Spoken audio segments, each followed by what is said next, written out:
Hi, it's Lee and welcome to the Tesla Economist. As we suspected, Tesla have cut their prices across the board to meet the lower level of demand. It was always inevitable that Tesla would one day cut their prices, and we would find out how profitable Tesla's cars really are when they price themselves properly in the market, when demand and supply are not so out of whack. We were previously dealing with high price rises due to so much demand during abnormal economic times.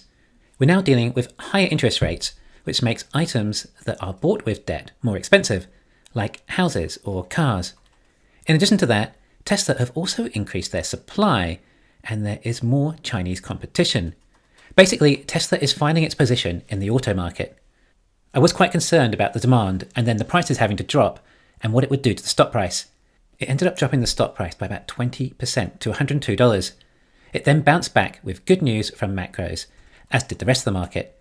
So I would say, relative to the market, Tesla's stock price is still lower due to these price drops. However, overall, Tesla's stock price did take the loss of earnings quite well. The competition's stock price seemed to be affected even more. It will be harder for them to compete against Tesla. Now Model Y costs 30% less in the US to the consumer. That is a large price drop. Although the Model 3 has only dropped 6% in price, but it was already eligible for the tax credit. The Model Y needed to get under the $55,000 threshold to really see demand kick in. But remember, Tesla used to sell the Model Y for $50,000 back in 2021. So the new price may not be as low as you think. Everyone thinks that we're in a price war and Tesla is relentless on gaining market share at the cost of earnings. Elon even saying if they have to lose money, they will continue to ramp. However, I'm not even sure whether Tesla actually have any other choice. They have contracts to purchase a lot of cells. For example, they have to purchase all the Giga Nevada 2170 cells, and they have to be deployed somewhere. So perhaps Texas is necessary to run in order to consume that number of 2170 cells. Anyway, now we know the new prices, we can try and work out what the margins of the cars will be. I estimate that Tesla is still getting about 24% on the Model Y in the US, and about 33% on the Model 3, and 21% for the Model Y in China, and 23% for the Model 3.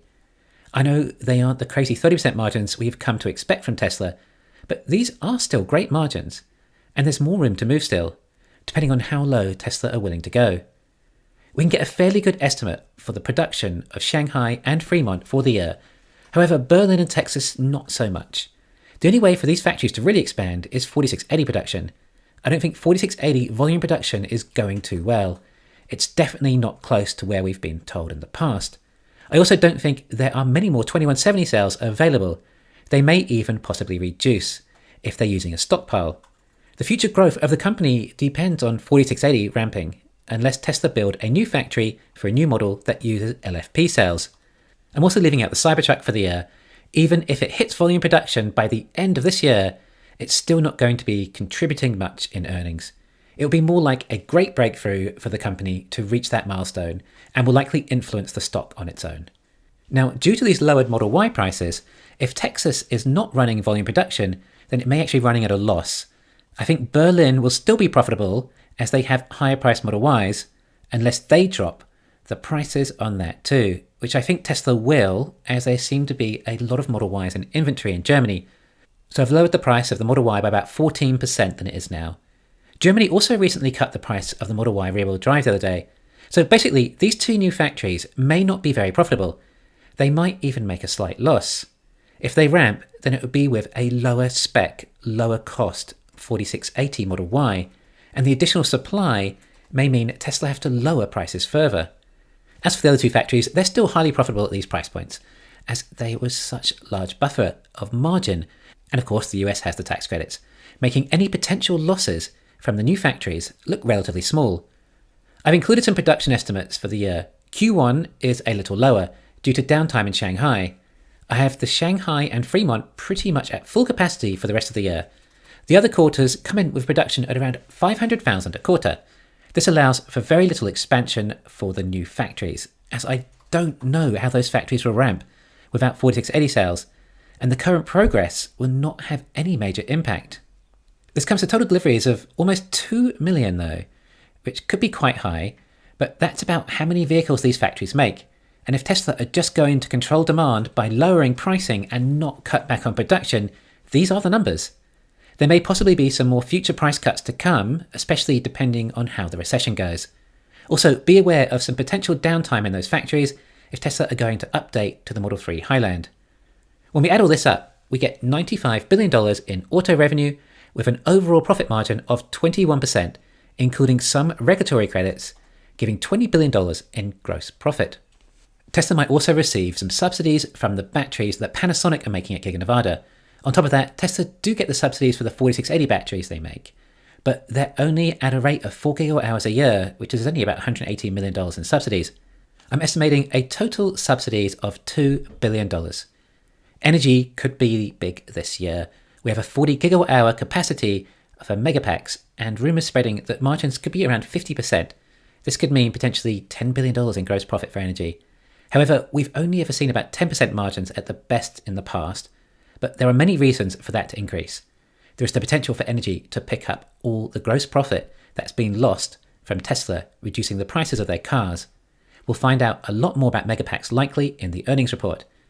I've kept this relatively conservative though, with a total of about $2 billion in profits from energy, along with a further $1 billion in services. This brings total gross profit to over $25 billion. I've reduced OPEX slightly, as Tesla will possibly cut back a bit this year if things are getting tight, resulting in $17 billion in operating profit, coming in at $15 billion in net profit. This would come in at a forward P ratio of 25. Now remember, these numbers are with very little coming from the two new factories, and not including the untapped potential that Tesla's megapacks may have. The Fremont profit is still substantial, as those tax credits are really helping, assuming the demand is there for the current supply. There is still a lot of profit from China too, so that even if demand does drop there, Tesla can still reduce their prices further. However, it looks like China will be a competitive market for Tesla. At a guess, Q1 might be around $3 billion in earnings. This Q4 might not be too far off that either, perhaps around $3.5 billion. If so, when we get Q4 earnings, this would give Tesla a P ratio of 30 at the current stock price. And when we get Q1 earnings, the P ratio would be 32, assuming no massive profit jumps from energy. My overall estimate is that these price drops have removed half of the earnings for the year. If there was all the demand before at the old prices, then Tesla will likely bring in around $30 billion for this year. This is now half, with an auto gross margin from 30% to 21%. However, what is interesting is that these delivery numbers are increasing and more economies of scale is kicking in, resulting in Tesla achieving a 15% operating margin. Of course, that's an operating margin on smaller revenue now. And also, don't forget that this is with Tesla's two largest state-of-the-art facilities producing pretty much no profit. On top of that, though, it also means that if those factories did actually ramp properly, there'd be another million Model Ys a year to sell, or about twice as many as now, which I think might be a dilemma for Tesla's pricing when it comes to supply and demand. It all depends on just how popular Teslas really are. I also think interest rates are going to be high for some time, perhaps even a few years. This will mean that aggregate demand for autos will be down, but Tesla can be profitable through it if they have enough demand for 2 million cars a year. Also, bear in mind that probably over $3 billion of earnings is because of these tax credits. These are likely designed to help legacy autos against Tesla, not the other way around. Let me know your thoughts in the comments. Thanks for listening. Please hit the thumbs up and subscribe. You can follow me on Twitter and talk to me on Patreon.